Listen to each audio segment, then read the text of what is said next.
राम राम सभी साथियों को स्वागत है आप सभी का आपके अपने चैनल लर्नोलॉजी अड्डा में। जैसा कि आप सभी को पता है, हम डेली शाम को 5 बजे रट्टा मार सीरीज लेकर आते हैं। आज उसी क्रम में हमारा प्रैक्टिस सेट 86वां होने वाला है। तो इस वीडियो में हम यूपी स्पेशल को देखेंगे और यह इम्पोर्टेंट है, जो कि आगामी पेपर है हमारा आरओ का 11 फरवरी को और यूपीपी का 17 और 18 फरवरी को, और ग्राम पंचायत अधिकारी का जो इसके बाद मार्च में पेपर होना है उसके लिए भी उतना ही इम्पोर्टेंट यूपी स्पेशल है। क्योंकि आपको पता है नए सिलेबस के अकॉर्डिंग कितने मार्क्स का यूपी स्पेशल पूछा जाएगा। आपको पता है 25 नंबर का यूपी स्पेशल पूछा जाएगा, तो उसकी तैयारी हमें करनी है। तो उसके लिए हम प्रैक्टिस सेट कर रहे हैं। चलिए देर ना करते हुए वीडियो को शुरू करते हैं और देखते हैं आज के क्वेश्चन क्या क्या है। आज का पहला क्वेश्चन आपके सामने आ चुका है। उत्तर प्रदेश में नींबू प्रधानतः कहाँ उगाया जाता है? मतलब कौन सा उत्तर प्रदेश का वह जिला है जिसमें नींबू ज्यादा मात्रा में उगाई जाती है, उत्पादन होता है? तो ऑप्शन है हमारे सामने सहारनपुर और मेरठ, फतेहपुर और प्रतापगढ़, लखनऊ और हरदोई और इलाहाबाद और वाराणसी। जो इसका सही जवाब है, उत्तर प्रदेश का जो पश्चिमी इलाका है, सहारनपुर और मेरठ का इलाका है, उसमें सबसे ज्यादा मात्रा में नींबू उगाई जाती है। और नींबू का वैज्ञानिक नाम क्या है? तो आप कहेंगे साइट्रस लिमोन जो है वह नींबू का, लेमन का साइंटिफिक नेम है। चलिए देखते हैं अगले प्रश्न को। अगला प्रश्न है हमारे सामने। आपको पता ही होगा गन्ना उत्पादन में हमारा उत्तर प्रदेश नंबर 1 है और आलू और गेहूं में भी नंबर 1 है। तो अगला प्रश्न गन्ना से संबंधित है। भारत में कुल गन्ना उत्पादन का कितना प्रतिशत उत्तर प्रदेश पैदा करता है? 10 से 15%, 20 से 25%, 25 से 30% या 25 से 40%? तो आपको सही जवाब देना है। तो इसमें जो मैक्सिमम नंबर है 25 to 40%, वही सही जवाब है। गन्ना का जो सबसे ज्यादा प्रोडक्शन है उत्तर प्रदेश में होता है, वो लगभग 25 से 40% तक होता है पूरे भारत में। इसके बाद जो प्रमुख रूप से हम उत्तर प्रदेश वाले करते हैं, उसके बाद महाराष्ट्र करती है, उसके बाद तमिलनाडु करती है, उसके बाद कर्नाटक, हरियाणा और पंजाब करती है। लेकिन नंबर 1 पे गन्ना प्रोडक्शन में कौन है? तो उत्तर प्रदेश है। या 25 से 40% के बीच इनका प्रोडक्शन हर साल रहता है। चलिए बढ़ते हैं अगले प्रश्न की ओर। अगला प्रश्न है हमारे सामने। भारत में आमों का सबसे बड़ा उत्पादक राज्य कौन सा है? तो आम का आपको पता ही है कौन है। तो यह प्रश्न ग्राम विकास अधिकारी 2018 वाले पेपर में भी पूछा गया था। तो भारत में आमों का सबसे बड़ा जो उत्पादक है वो हमारा प्यारा उत्तर प्रदेश ही है। तो हम डी को, ऑप्शन को क्लिक करेंगे, उत्तर प्रदेश को। और आम के मामले में उत्तर प्रदेश के बाद आंध्र प्रदेश, कर्नाटक, बिहार, गुजरात आदि राज्यों का स्थान है। बढ़ते हैं अगले प्रश्न की ओर। अगला प्रश्न है हमारे सामने। इनमें से कौन सी मुख्य एजेंसियों में से एक नहीं है जो उत्तर प्रदेश में भारी मात्रा में अनाज भंडारण में शामिल है? मतलब जो अनाज का गोदाम होता है, वेयर हाउस होता है, उसमें 4 ऑप्शन है हमारे सामने। उसमें से एक ऐसा है जो कि उत्तर प्रदेश की एजेंसी नहीं है जो अनाज की भंडारण करती है, वेयर हाउसिंग करती है। तो ऑप्शन में है FCI, food corporation of India, उसके बाद FDI, उसके बाद SWC और CWC। तो यह भी प्रश्न ग्राम विकास अधिकारी 2018 वाला पेपर जो रद्द हो गया था उसमें पूछा गया था। तो जो दूसरा ऑप्शन बी ऑप्शन आप देख पा रहे होंगे, FDI मतलब फॉरेन डायरेक्ट इन्वेस्टमेंट, या कहीं से भी वेयर हाउसिंग का काम नहीं करता है। FDI होता है फॉरेन डायरेक्ट इन्वेस्टमेंट। जो फॉरेन के लोग भारत में इन्वेस्टमेंट करते हैं उसे FDI बोलते हैं। तो यह वेयर हाउसिंग का काम नहीं करते। बाकी FCI, SWC और CWC अनाज भंडारण का काम उत्तर प्रदेश में हमारे करते हैं। तो बी ऑप्शन जो है वो बिल्कुल गलत है। मतलब इस प्रश्न के हिसाब से सही है, लेकिन अनाज भंडारण में FDI का कोई योगदान नहीं है। अगला प्रश्न है हमारे सामने। उत्तर प्रदेश में निम्नलिखित में से किस जिले में बाबू गेंदा सिंह गन्ना शोध संस्थान स्थित है? बाबू गेंदा सिंह गन्ना शोध संस्थान स्थित किस जिले में है? कुशीनगर में, संत कबीर नगर में, गोरखपुर या अयोध्या में? जिसका सही जवाब है वह है बाबू गेंदा सिंह गन्ना शोध संस्थान हमारे उत्तर प्रदेश के कुशीनगर जिले में स्थित है। किस जिले में स्थित है? तो कुशीनगर जिले में स्थित है। यह संस्थान सेवरही नामक स्थान पर है। इस शोध संस्थान की स्थापना 1976 में की गई थी और इस संस्थान के पहले निदेशक डॉक्टर एच.एन. सिंह बनाए गए थे। कब इसकी स्थापना हुई थी बाबू गेंदा सिंह गन्ना शोध संस्थान की? तो 1976 में हुई थी। कहाँ हुई थी? कुशीनगर के सेवरही नामक स्थान पर हुई थी। चलिए बढ़ते हैं अगले प्रश्न की ओर। अगला प्रश्न है हमारे सामने, कृषि आर्थिक अनुसंधान केंद्र की रिपोर्ट 2014-15 के अनुसार उत्तर प्रदेश के बारे में कौन सा सच नहीं है? यह प्रश्न कृषि आर्थिक अनुसंधान केंद्र की रिपोर्ट जो 2014-15 में आई थी उसके हिसाब से पूछा गया है, क्योंकि अभी जो क्वेश्चन है ग्राम विकास अधिकारी 2018 वाले पेपर में पूछा गया था, तो 2014-15 का डेटा के हिसाब से क्वेश्चन पूछा गया था।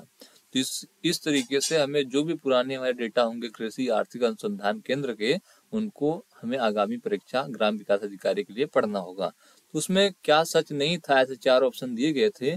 यूपी में 28 कृषि विज्ञान केंद्र हैं, तो क्या यह सही है? तो यह बिल्कुल सही है, यूपी में 28 कृषि विज्ञान केंद्र हैं। उसके बाद उत्तर प्रदेश में 5 भारतीय कृषि अनुसंधान परिषद ICAR संस्थान है, तो यह बिल्कुल गलत है।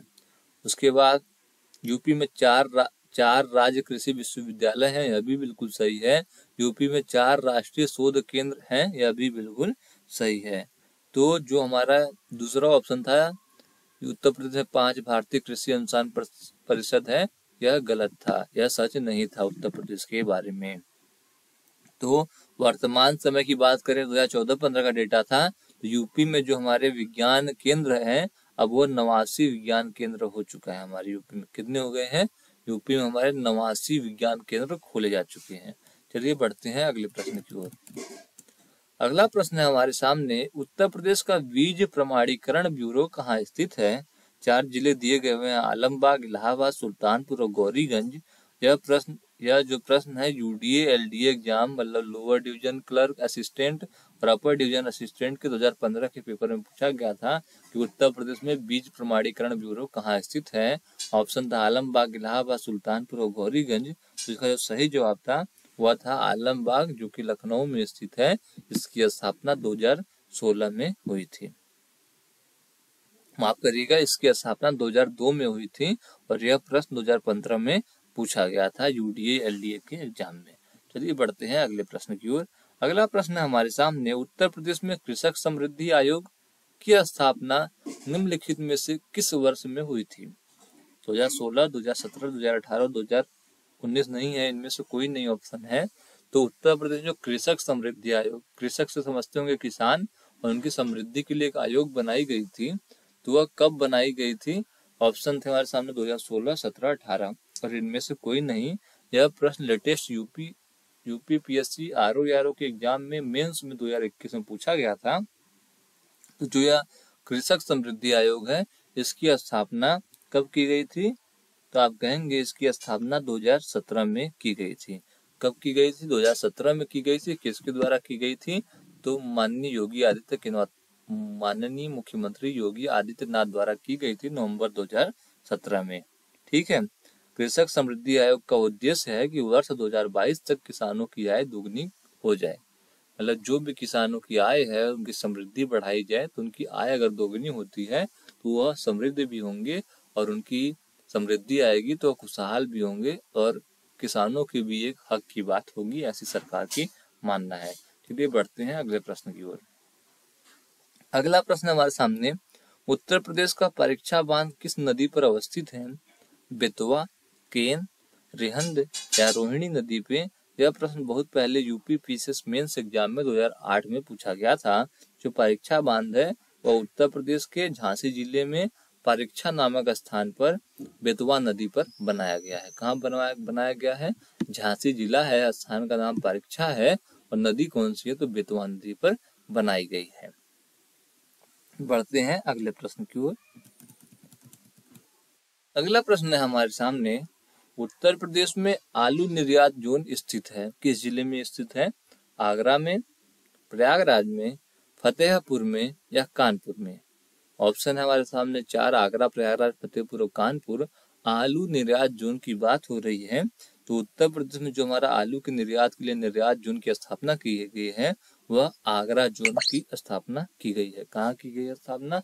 आगरा में आगरा जोन की स्थापना की गई है। तो ऑप्शन ए जो है वह बिल्कुल सही उत्तर है। इसके बाद चलिए देखते हैं अगले प्रश्न को। अगला प्रश्न है, उत्तर प्रदेश के तराई क्षेत्र में मुख्य रूप से उगाई जाने वाली सुगंधित चावल की किस्म का नाम बताइए। तो पिछले प्रैक्टिस सेटों में आपने देखा होगा एक चावल का जिक्र किया गया था, चावल की वैरायटी का जिक्र किया गया था जिसका नाम था काला नमक। काला नमक जो चावल है यह सिद्धार्थनगर का ODOP भी है, वन डिस्ट्रिक्ट वन प्रोडक्ट भी है। और काला नमक चावल जो होता है वह सुगंधित चावल है और बहुत ही मुलायम होता है, खाने में बहुत अच्छा होता है, जो कि जितने भी जिलों के बॉर्डर नेपाल से लगते हैं उन जिलों में इसका उत्पादन काफी अच्छी मात्रा में होता है। तो काला नमक उत्तर प्रदेश के तराई क्षेत्र सिद्धार्थनगर में मुख्य रूप से उगाए जाने वाली सुगंधित चावल की किस्म है। यह भारत के अच्छे गुणवत्ता वाले सुगंधित चावलों में से एक है। इसकी खेती बौद्ध काल 600 ईसा पूर्व से की जा रही है। यह पूर्वी उत्तर प्रदेश के हिमालयी तराई क्षेत्र में काफी मात्रा में उगाया जाता है। इसे उत्तर प्रदेश में सुगंधित काले मोती के रूप में भी जाना जाता है। चावल के अधिक उत्पादन के कारण चंदौली को चावल का कटोरा कहते हैं। चावल का कटोरा की अगर बात हो तो चंदौली जिला है जो कि बनारस मंडल का एक जिला है, लेकिन अगर जो सुगंधित चावल की बात हो तो काला नमक चावल है जो कि सिद्धार्थनगर जिले का वन डिस्ट्रिक्ट वन प्रोडक्ट भी है। और जो भी जिन भी जिलों का बॉर्डर नेपाल से लगता है 7 जिलों का, उनमें काला नमक चावल भारी मात्रा में उगाई जाती है। चलिए देखते हैं अगले प्रश्न को। अगला प्रश्न है, उत्तर प्रदेश राज्य में टिहरी बांध परियोजना किस देश के सहयोग से पूरी की जाएगी? जर्मनी, ब्रिटेन, इटली या सोवियत रूस? तो टिहरी बांध जो परियोजना का निर्माण भारत के उत्तराखंड राज्य के टिहरी जिले में भागीरथी नदी पर सोवियत रूस के सहयोग से किया गया है। टिहरी बांध की ऊंचाई जो है वह 260.5 मीटर है। वर्तमान में इसकी स्थापित क्षमता 2400 मेगावाट है। भारत सरकार ने यहाँ अतिरिक्त 1000 मेगावाट की इकाई लगाने की मंजूरी दे दी है। टिहरी बांध परियोजना पर केंद्र सरकार ने 75% व राज्य सरकार ने 25% धन व्यय किया है। तो यह किसकी मदद से किया जा रहा है? तो यह सोवियत रूस की मदद से किया जा रहा है। पहले से टिहरी बांध था, उस पर अब सोवियत रूस की मदद से 1000 मेगावाट की और एक इकाई लगाने की बात कही जा रही है। चलिए बढ़ते हैं अगले प्रश्न की ओर। उत्तर प्रदेश में नहरों के माध्यम से सतह के पानी की बेहतर आपूर्ति करने के लिए इनमें से कौन सा प्रमुख सिंचाई और बहुउद्देशीय परियोजनाओं में से एक नहीं है? तो ऑप्शन है वर्षाजनक, शारदा सहायक, रामगंगा या गंडक परियोजना। तो जो सही जवाब है वह उत्तर प्रदेश में सिंचाई के लिए नहरों को बहुउद्देशीय परियोजना के रूप में विकसित किया गया है। इस उद्देश्य से 1973-74 में प्रदेश के 3 समादेश विकास परियोजनाएं शारदा सहायक, रामगंगा व गंडक को शुरू किया गया है। कौन कौन से? शारदा नगर, शारदा सहायक, रामगंगा और गंडक को शुरू किया गया है। तो ये वर्षाजनक जो है इसको शुरू नहीं किया गया है। तो इस प्रश्न के हिसाब से ये ऑप्शन बिल्कुल सही उत्तर होगा। चलिए बढ़ते हैं अगले प्रश्न की ओर। अगला प्रश्न हमारे सामने, उत्तर प्रदेश राज्य में निम्नलिखित में से सबसे ऊंचा बांध कौन सा है? सबसे ऊंचा बांध कौन सा है? माता टीला बांध, रामगंगा बांध, मेजा बांध या रिहंद बांध? यह प्रश्न लघु सिंचाई विभाग में 2015 में पूछा गया था। तो इसका सही जवाब था वो था रामगंगा बांध। रामगंगा बांध उत्तर प्रदेश का सबसे ऊंचा बांध है, जिसकी निर्माण 1978 में धामपुर बिजनौर के रामगंगा नदी पर किया गया था, जो 127.5 मीटर ऊंचा है। जबकि माता टीला बांध का निर्माण 1958 में बेतवा नदी पर ललितपुर में किया गया था और इसकी ऊंचाई 45.72 मीटर है। रिहंद बांध सोनभद्र में रिहंद नदी पर स्थित है और इसकी ऊंचाई 91.86 मीटर है। और मेजा बांध जो है मिर्जापुर में बेलन नदी पर स्थित है, इसकी ऊंचाई 40 मीटर। सबसे ऊंची रामगंगा बांध है जो कि बिजनौर में है, उसकी ऊंचाई 127.5 मीटर है और यह 1978 में बनाया गया था। चलिए देखते हैं आज के आखिरी प्रश्न को। उत्तर प्रदेश राज्य में परीक्षा बांध किस नदी पर बनाया गया है? तो इसका जिक्र हमने पहले भी किया था। तो यह बेतवा नदी पर बनाया गया है। कहाँ बनाया गया है? तो बेतवा नदी पर बनाया गया है। जो इस जलाशय का उपयोग बिजली उत्पादन के लिए परीक्षा थर्मल पावर प्लांट द्वारा किया जाता है। बेतवा नदी हमीरपुर के निकट यमुना में मिल जाती है। तो आज आपने इन प्रश्नों को देखा है, उम्मीद है कि आपको इन प्रश्नों का उत्तर देखते देखते वीडियो याद हो गया होगा। कुछ पूछना या बताना हो तो आप कमेंट बॉक्स में पूछ कर बता सकते हैं। तब तक के लिए आपका बहुत बहुत धन्यवाद दोस्तों। जय हिंद।